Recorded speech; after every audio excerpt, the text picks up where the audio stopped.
C'est parce que je suis, et avec moi tous ceux qui se sont manifestés sur les mêmes positions ces dernières semaines.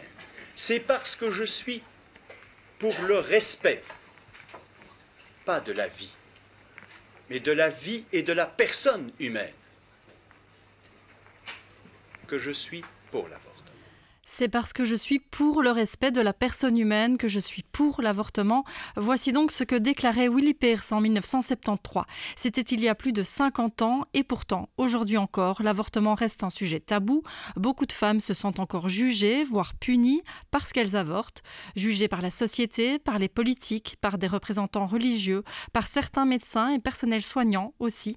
En ce 28 septembre, journée internationale du droit à l'avortement, on va dresser un état des lieux des violences, des maltraitances que les femmes subissent quand elles ont recours à l'interruption volontaire de grossesse en Belgique. Libre ensemble, Vinciane Colson, Jacques Nizan. Bonjour à toutes et à tous et bonjour à vous Sylvie Losberg. Bonjour. Vous êtes directrice de la cellule études et stratégies du Centre d'action laïque. Vous êtes également présidente de la commission éthique du Conseil des femmes francophones de Belgique. Alors, dans l'introduction, je parlais de maltraitance que certaines femmes peuvent subir quand elles décident d'avorter. Alors, maltraitance, c'est un mot fort, mais est-ce que pour vous, il y a une forme effectivement de maltraitance, de violence, qu'elle soit institutionnelle, psychologique ou physique ? On peut répondre par l'affirmative, malheureusement. Ce n'est pas dû uniquement à des maltraitances interpersonnelles ou relationnelles, c'est un climat. Et ce climat, il existe en Belgique depuis 2 siècles, on peut dire. Et ce climat, c'est un climat qui ne respecte pas la personne humaine quand c'est une femme. Depuis le début des législations sur l'avortement en Belgique, c'est-à-dire le Code pénal de 1867, nous n'avons eu que 2 moments où nous avons discuté réellement du droit à l'IVG en Belgique au Parlement. 1867, 1990, qui est un énorme compromis avec une entourloupe constitutionnelle qui a mis en danger l'État belge lui-même, puisque le roi a refusé de signer et donc de régner. Et puis 2018, donc c'est-à-dire 30 ans après, tout récent du coup. Un cadenassage du Parlement par le gouvernement Michel qui empêche le vote d'une proposition de loi qui avait 6 ou 7 partis qui étaient d'accord de le signer. Et maintenant, 3e moment, 2024, même scénario, on empêche le vote au Parlement. Donc ce que l'on voit, c'est que ce blocage politique qui se fait sur le dos des femmes, c'est un marchandage pour ne pas améliorer la condition des femmes, eh bien en Belgique, c'est récurrent. C'est évidemment 3 moments mais sur un laps de temps énorme. Et donc ça montre à quel point, en fait, en Belgique, ce n'est pas un sujet. C'est tabou et ce n'est pas un sujet. On ne s'en préoccupe pas. Ce n'est pas important, ce n'est pas intéressant. Et donc aujourd'hui, 28 septembre, c'est ce qu'on doit retenir de la séquence qui s'est passée au Parlement la semaine dernière. Oui, et d'ailleurs, je vais peut-être le rappeler pour ceux qui n'auraient pas suivi ce qui s'est passé en fait cette semaine, en début de semaine, c'est que l'avortement était au cœur de discussions politiques, de discussions au sein de la commission justice de la Chambre. Donc la commission s'est penchée sur une proposition de loi qui visait notamment à étendre à 18 semaines le délai légal pour avorter. Et en fait, la proposition a été rejetée, mais par principe, c'est-à-dire qu'il n'y a pas parce que des partis qui sont en négociation au sein pour un accord gouvernemental ont décidé de ne pas voter, de ne plus voter sur des propositions sur lesquelles ils ne seraient éventuellement pas d'accord. Oui, on peut d'ailleurs montrer qu'il y a une espèce de crescendo à l'envers, parce que nous avions le roi, donc c'est quand même le roi, qui refuse de régner.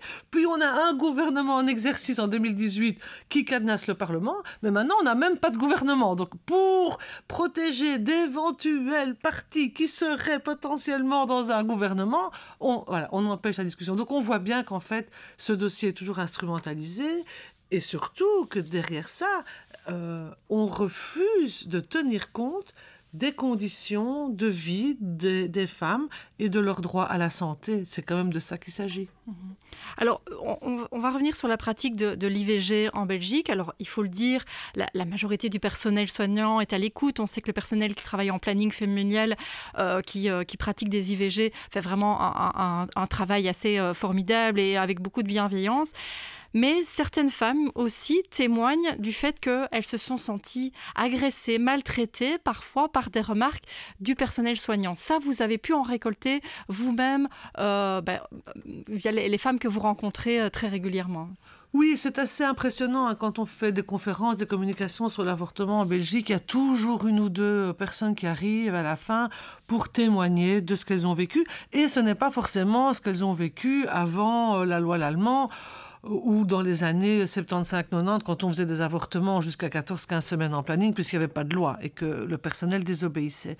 Ce sont des femmes qui ont vécu des vexations, des grossesses forcées après la loi de 1990 et qui montrent en fait que cette non prise en compte de leur santé, de leur droit à l'autonomie de décision, il y a une légitimation à les agresser ou les maltraiter du fait que ce cadre politique et même, je dirais, les mentalités en Belgique restent coincées dans cette question de la faute. Voilà. Les femmes sont toujours soumises à des peines de prison dans la loi d'aujourd'hui, la loi de 2018. Qu'est-ce que ça dit? Ça dit, vous avez fait une faute et vous avez respecté ou pas les conditions, alors vous êtes criminel ou vous ne l'êtes pas. Donc lier le droit à l'avortement à la question de la sanction pénale, ça permet, je dirais, un ruissellement de jugements de toutes sortes de personnes, voilà, qui se sentent légitimes à pouvoir dire aux femmes je ne vous donne pas d'anesthésiant ou d'antidouleur parce que je suis contre l'IVG, je ne vous permets pas de vous reposer ici sur le lit parce que ça c'est un lit pour un vrai malade. Hein. Donc les femmes entendent ça à l'hôpital, mais il n'y a pas que ça. Hein. Il y a aussi finalement des actes qui sont posés sans consentement. Hein. Il y a des femmes qui sont forcées parfois de mettre fin à une grossesse pour des questions de violence au sein de leur couple. Mais en fait, tout ça, on n'entend pas. Hein. Ce dont on se soucie, c'est, oui, qu'est-ce que c'est ces femmes qui veulent avorter? Finalement, le stéréotype de la femme qui devrait être une mère, ça reste quand même le motto en Belgique. Et il y a toute une série de personnes qui se permettent de juger les femmes qui ne veulent pas être mères ou pas être mères à ce moment-là. Oui, alors par exemple, Elsa Pecot, journaliste, avait rédigé un article en 2021 pour Médor intitulé « Un avortement et 2 claques » où elle reprenait notamment des témoignages de femmes qui avaient été forcées de regarder par exemple les images de leur fœtus sur le moniteur alors qu'elles souhaitaient avorter. Des médecins qui leur disaient « mais quel beau bébé » ou alors, je reprends un autre témoignage, une femme qui explique, donc elle va dans un centre pour se faire avorter. On lui dit, elle dit, on m'installe dans une chambre pédiatrique, faute de place, autour de moi des Mickey, des petits papillons, des bébés rieurs, cyniques, sadiques. Une infirmière prend ma tension, me prépare dans cette chambre. Alors, prête pour l'aventure ? Je me suis demandé si elle faisait exprès ou si c'était malhabile. Je n'ai eu aucune proposition de suivi psychologique, lâchée dans la nature avec mes souvenirs de mauvaises aventures au pays des Mickey cyniques. Heureusement que j'avais un mental fort et un partenaire soutenant. Donc ce genre de remarques, ça existe. Ça veut dire que voilà, des médecins qui vont montrer les images du fœtus ou qui ont des propos comme celui-là, prête pour l'aventure, c'est assez... oui, on se dit, mais enfin, comment ça peut encore exister aujourd'hui en 2024 ? Alors, je pense que l'infériorisation des femmes dans la loi a un effet sur la population et particulièrement sur les personnes qui pourraient accueillir des femmes majoritairement en hôpital parce qu'en planning, même si ça existe, malheureusement, il y a des plannings qui se rendent coupables de telles maltraitances verbales ou même physiques d'ailleurs, avec des médecins parfois qui font mal, qui ne font pas attention, qui sont un peu brutaux. Mais c'est surtout, je pense, dans les hôpitaux où le personnel n'est pas forcément d'accord avec le recours à l'IVG. Et donc, ce que l'on voit, c'est que cette atmosphère dans laquelle les femmes sont prises en Belgique, ça reste tabou. Les femmes ne veulent pas dire qu'elles ont eu une IVG. Les femmes sont honteuses parce que le climat n'est pas un climat qui est en faveur de ce droit. Et on peut retourner dans tous les sens. On a beau voir ce qui se passe au Parlement, dans la population, tout le monde, finalement, il y a une grande majorité de personnes qui sont pour l'amélioration de la loi, mais je dirais que dans les mentalités les plus extrêmes, que ce soit au niveau politique, que ce soit au niveau religieux, au fond, c'est eux qui gardent la parole. Et il faudrait beaucoup plus de mobilisation, il faudrait beaucoup plus de paroles comme celle-ci, parce que ces témoignages de violence au cours d'une IVG, c'est très récent. Voilà. On les entend, mais il faut les visibiliser, comme les témoignages des femmes qui doivent aller en Hollande après 12 semaines, que c'est aussi une violence, évidemment, de dire à la population, en fait, vous n'êtes pas dans les clous, on ne regarde pas, allez vous faire traiter ailleurs et on ferme les yeux, parce que la loi est trop restrictive, parce que les médecins vous poussent parfois à dépasser le délai. Donc les femmes sont prises vraiment dans un étau et elles doivent en sortir, et elles s'en sortent en fait, je dirais, de manière assez individuelle. Si l'environnement familial est bon, c'est moins pénible, mais il y a beaucoup de femmes qui sont seules avec ça. Et donc la Belgique les abandonne. Il y a eu une action la semaine passée, il y a un bus qui a circulé dans la ville avec des femmes, pour symboliser ces femmes finalement qui doivent aller aux Pays-Bas. Je vous propose qu'on écoute un extrait du discours des femmes à la sortie du bus. Les récits des femmes que nous vous relayons aujourd'hui révèlent une réalité qui est inacceptable et face à laquelle nos députés parlementaires doivent réagir. Ce sont en moyenne 350 femmes qui se rendent chaque année aux Pays-Bas pour avorter. L'action que nous menons aujourd'hui commémore ce qui se faisait déjà dans les années 70, lorsque des féministes envoyaient des bus de femmes pour permettre à celles-ci d'avoir accès à un avortement sûr aux Pays-Bas.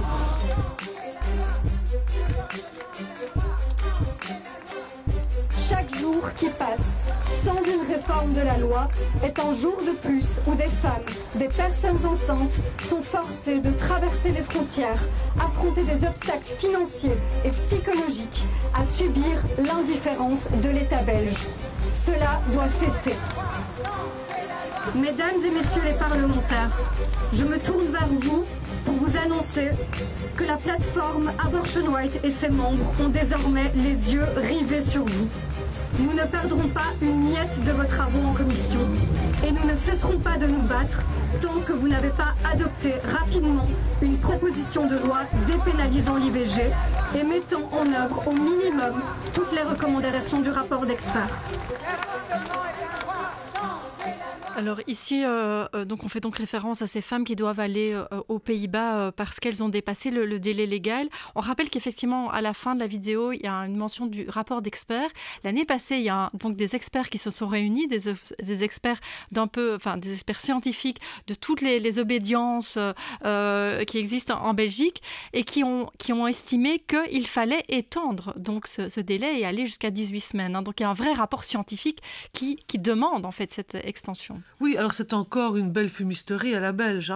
Donc dans le gouvernement précédent, pour ne pas discuter la question de l'IVG, il a été proposé qu'on se base sur un rapport d'experts qui devait permettre un consensus.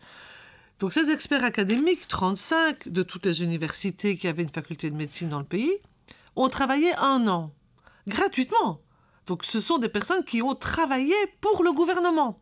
Ils ont remis le rapport. Ce rapport est à la poubelle. Et donc, au fond, on voit bien cette impossibilité de réconcilier la population, ses besoins, les experts scientifiques, les gens de terrain, les droits des femmes, quand même. On a des conventions internationales qui nous obligent, l'OMS même nous oblige. Eh bien, en Belgique, non. Ça passe pas. Donc on doit quand même se poser des questions. Belgique, pays progressiste, entre guillemets, pour tout, sauf pour les femmes. Oui, et d'ailleurs, le Centre d'Action Laïque avait récolté des témoignages de ces femmes qui avaient dépassé le délai. Et donc ces témoignages, on peut les retrouver dans la brochure 12 semaines et après, que vous pouvez trouver sur le site internet laïcité.be ou demander d'ailleurs par mail au Centre d'Action Laïque. Mais donc on voit qu'effectivement, les témoignages sont très divers. Il y a effectivement des femmes qui ont été violées et qui, du coup, suite au traumatisme, se rendent compte très tard de cette grossesse, des femmes qui subissent des violences au sein de la famille. Et puis, il y a toute une série de raisons, beaucoup de femmes précarisées aussi, qui se retrouvent dans cette situation. Donc, il y a beaucoup de raisons, et même si on peut se dire, ce n'est peut-être que 350 femmes par an, c'est 350 femmes de trop, c'est ça. Oui, parce que ce que l'on voit, c'est que on s'en débarrasse en Hollande sous couvert de « elle n'avait qu'à prendre de la contraception, comment ça se fait qu'elles sont hors délai, etc. » Mais quand on lit les témoignages, on voit que dans la majorité des cas, c'est une intervention extérieure qui met la femme dans cette situation. Qui un médecin qui la balade de rendez-vous en rendez-vous pour qu'elle arrive hors délai, qui des pharmaciens qui refusent de délivrer les médicaments nécessaires, ou des femmes qui ont un compagnon qui sabote la contraception et elles ne se rendent pas compte. Donc des violences, bien sûr, les viols. Clairement, enfin en Belgique, on estime qu'il y a 100 viols par jour. Donc forcément, il y a bien des grossesses issues de ces viols. Et ce que l'on voit, c'est que la loi belge ne permet pas du tout de modifier le délai en cas de viol. Hein. Donc en Belgique, une fille qui est violée et qui est enceinte, c'est 12 semaines comme tout le monde. Hein. Est-ce que vous vous rendez compte de la violence dans ces textes de loi, en fait ? La violence, elle est là. Elle est dans les textes. Les parlementaires n'arrivent pas à changer ces textes. Et donc la violence se retrouve au quotidien dans toute cette palette, je vais dire, de maltraitance que la femme peut subir lors d'une IVG, que ce soit les pressions morales, les agressions verbales, les actes posés sans consentement. Vous avez aussi le refus d'aider avec des antidouleurs ou des infrastructures qui sont plus accueillantes. Vous avez aussi le non-respect du secret médical qui est effectif en Belgique. Il y a des mutuelles qui ne font pas attention et qui envoient ça à la famille, au père de famille ou à la mère de famille, alors que la jeune femme a le droit au secret médical. Nous avons des tarifications outrancières, des femmes des gynécologues à Bruxelles ou dans les grandes villes qui font payer 500, 1000, 3000 euros à une femme qui en fait ne sait pas. On a des fausses informations sur Internet, on n'a pas une véritable information du gouvernement. Donc pas de site officiel. Pas de site officiel du gouvernement. Un site santé publique. Quand vous cherchez des informations sur une interruption de grossesse, vous devez aller dans l'onglet début et fin de vie. Écoutez, on n'est plus au Moyen-Âge, hein, et encore, c'était moins pire au Moyen-Âge que maintenant. Qu'est-ce que c'est que cette vision, en fait ? Alors, là, on parle beaucoup de violences, oui, institutionnelles, psychologiques. Il peut y avoir aussi des violences physiques. Alors, je vous propose que l'on donne à présent la parole à Mélissa Tunes-Cascao. Elle est chargée de projet pour Synergie Wallonie. Elle a réalisé une étude sur les violences gynécologiques et obstétricales. Alors, l'étude ne se concentre pas sur les avortements, mais elle a recueilli des témoignages de femmes qui ont subi des violences gynécologique pendant un avortement. On l'écoute.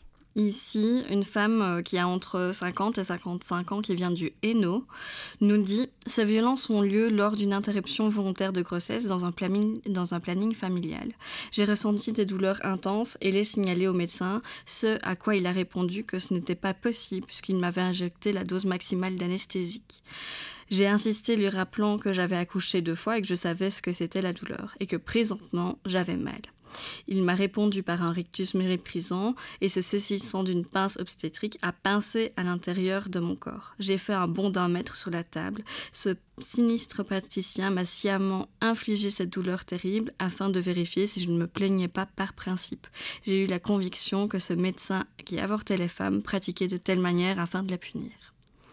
Donc ici, on est vraiment à la fois dans un acte, une violence physique. Hein, vraiment, le médecin a vraiment provoqué une douleur délibérément. Hein, oui. Et en même temps aussi une violence psychologique, puisque elle, en tout cas, ça a été ressenti comme une vraie violence psychologique. Dans un milieu où on devrait se sentir en sécurité. Donc oui. Et un deuxième témoignage ici.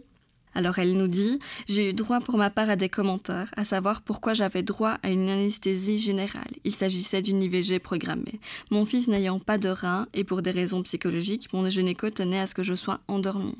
Ces remarques ont été faites lors de ma phase d'endormissement alors que j'étais en train de m'assoupir et que le masque m'empêchait d'y répondre ouvertement. » Alors, est-ce que, justement, pendant ces témoignages, les témoignages que vous avez reçus de femmes qui ont subi des violences pendant des avortements ou des interruptions médicales de grossesse, est-ce qu'il y a des spécificités, des choses qui sont spécifiques vraiment à ce type de violence ?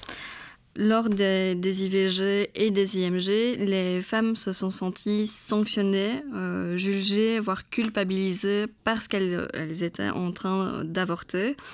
Alors, elles ont vécu plusieurs violences qui sont comme des sanctions.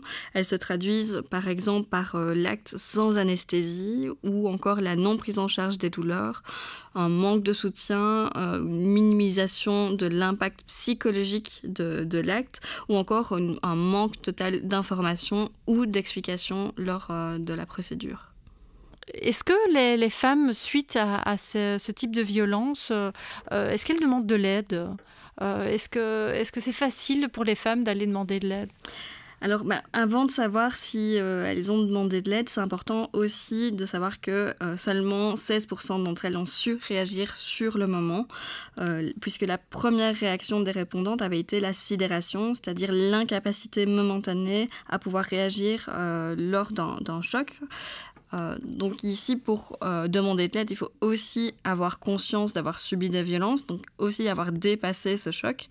Et malheureusement, la majorité des répondantes, donc 64%, n'ont pas su demander de l'aide. Et ce qu'elles demandaient comme aide, c'était surtout en fait d'être écoutées, tout simplement.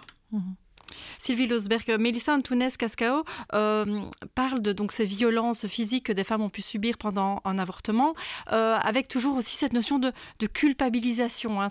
Vraiment la culpabilisation, ça revient souvent. On fait culpabiliser les femmes parce qu'elles avortent. Oui, alors, bon, c'est un peu le pattern habituel. Hein. C'est toujours la faute des femmes. Hein. Bon, le viol, c'est la faute des femmes. L'avortement, c'est la faute des femmes. Elles ne font pas ce qu'il faut ou elles font ce qu'il ne faut pas. Hein, voilà. Donc, on est toujours dans cette vision très stéréotypée des femmes idiotes ou dragueuses, menteuses. Enfin, voilà. Et donc, c'est évidemment une vision misogyne, sexiste, qui est très présente dans notre pays et qui donc légitime des actes comme ceux dont Mélissa a parlé. Donc si vous voulez, c'est quand même un climat qui met les femmes dans des situations, je dirais, d'effroi.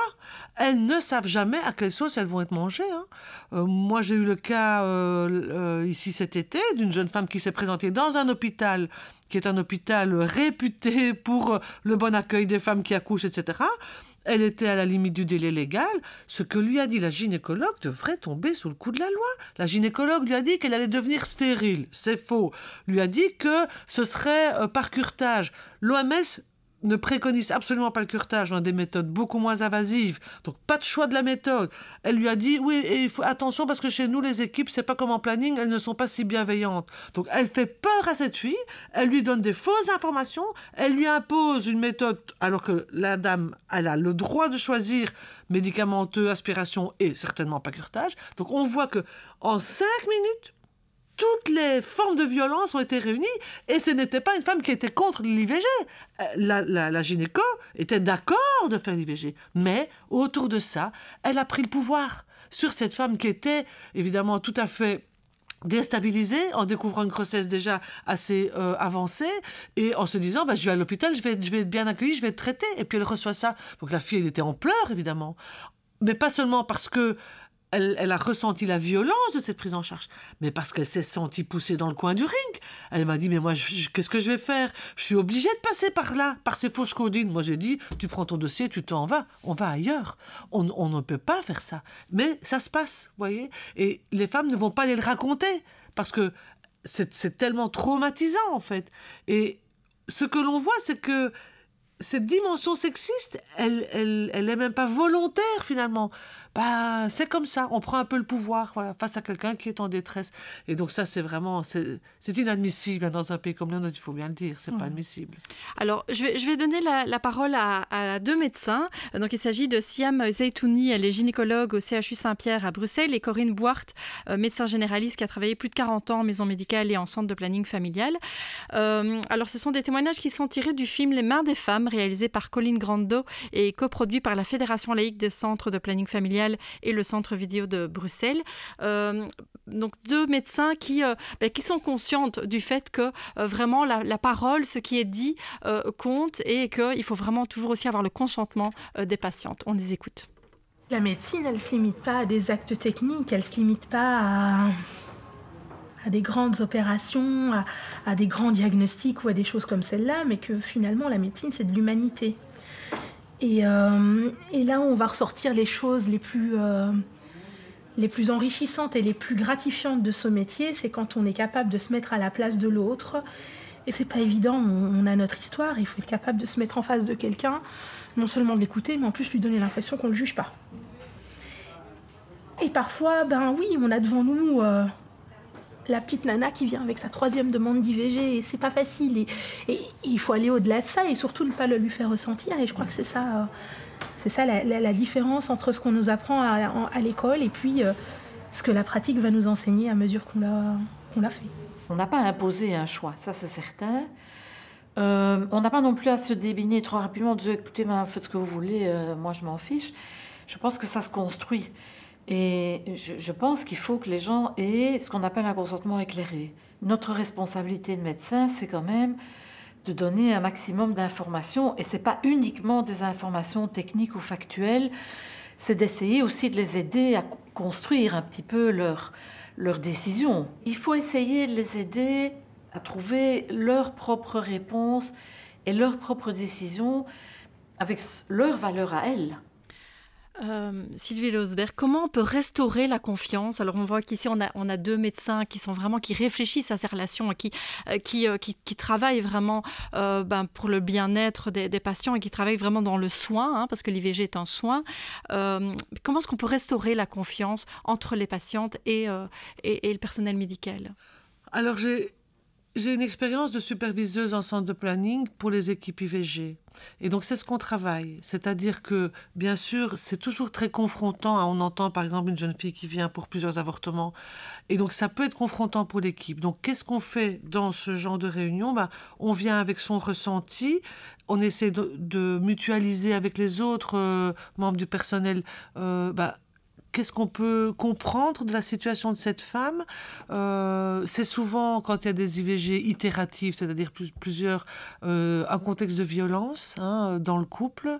Et donc, c'est aussi de pouvoir être à l'écoute de ce que la femme n'arrive pas à dire tout de suite. Mais quand on est plusieurs à parler, eh bien, au fond, on peut reconstituer un petit peu son parcours, on peut mieux saisir la situation dans laquelle elle est, pour pouvoir aussi apaiser le personnel soignant quand, par exemple, on n'est pas tout à fait d'accord avec une décision, mais c'est la décision de la femme. Je voudrais dire que c'est très important ce qu'on vient d'entendre de Siam Zeitouni et de Corinne Bouard.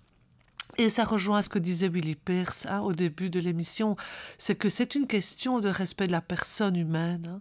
Et que quand on voit, par exemple, une jeune femme qui pleure, quand elle vient pour demander une IVG, et c'était aussi un des témoignages, une jeune femme qui disait, le médecin m'a dit, arrêtez de pleurer, c'est trop tard pour pleurer, parce qu'il croyait qu'elle pleurait de devoir se séparer de cette grossesse. Alors c'était sans doute vrai, mais elle avait aussi un cytomégalovirus, ce qui fait que cette grossesse était impossible, son couple était en train d'exploser, donc cette fille était prise dans beaucoup d'enjeux personnels, mais elle n'arrivait pas à le dire, et ce qu'elle reçoit en retour est évidemment quelque chose de hyper traversant et hyper violent de la part de quelqu'un qui a autorité. Et donc c'est aussi cette question qu'on entend dans les témoignages de Corinne et de Siam, c'est qu'il n'y a pas d'autorité. L'autorité médicale, oui, mais on est dans un échange égalitaire entre le patient et la patiente en l'occurrence et son médecin. Et c'est comme ça qu'on restaure la confiance. Et on a un très bon système en Belgique, je voudrais quand même le dire avant la fin de l'émission. Dans les plannings, l'accueil est très très bon. C'est même extraordinaire par rapport à ce qu'il y a dans d'autres pays ou même en Flandre où c'est différent. Il n'y a pas des centres de planning comme chez nous. Ce sont des centres uniquement pour les avortements. Cette discussion qu'on peut avoir, ces supervisions sont absolument nécessaires et les plannings se battent pour avoir des financements, pour avoir ces lieux de discussion parce que c'est là que ça se tisse et c'est là qu'on peut venir déposer aussi cette charge mentale qu'ont les soignants par rapport à cet acte qui reste un acte toujours très particulier, ce n'est pas anodin, ce n'est pas forcément traumatisant, mais ça met en jeu beaucoup de nous. Alors, juste un dernier mot, Sylvie Losberg. On est donc le 28 septembre. Le pape devrait être en Belgique à l'heure où cette émission est diffusée. Peut-être juste une réaction, une dernière réaction, parce qu'on parlait de forme de violence, mais ce qui peut être dit par le pape concernant l'avortement est aussi une forme de violence. Je vais vous donner juste une de ces phrases assez récentes. Avoir recours à l'IVG, c'est comme avoir recours à un tueur à gages. Donc vous voyez dans quelle position il place les soignants. Donc la femme commandite le crime et le soignant l'exécute. Donc ça dit tout, voilà. Alors, l'Église catholique, c'est une institution. Moi, je fais la différence entre les croyants et l'institution. Les croyants, ils pensent pas comme ça. On les voit bien, enfin, on rencontre des femmes croyantes, et de toute religion d'ailleurs, qui ont recours à l'IVG et qui se reconnaissent pas dans ces discours. Ce sont des discours d'une violence extrême de la part d'une institution qui a violenté elle-même des enfants et des femmes, en l'occurrence les religieuses. Donc je pense qu'il faudrait un peu remettre, pas l'Église au milieu du village, mais la personne humaine au centre des débats. Oui, et on revient à ce que nous disait effectivement Willy Peers en début d'émission, le respect de la personne humaine avant tout. Merci beaucoup Sylvie Losberg, merci à vous de nous avoir suivis. Je rappelle juste que donc si vous avez envie de creuser cette question, les témoignages sont toujours sur le... quelques-uns des témoignages qu'on a cités viennent du site de Médor, donc vraiment vous pouvez aller consulter Médor qui a récolté toute une série de témoignages, et aussi ce documentaire Les mains des femmes qu'on peut voir sur le site de la Fédération laïque de centres de planning familial, documentaire qui donne la parole à toute une série de médecins qui pratiquent l'avortement. Merci beaucoup Sylvie Losberg et une belle soirée à tous.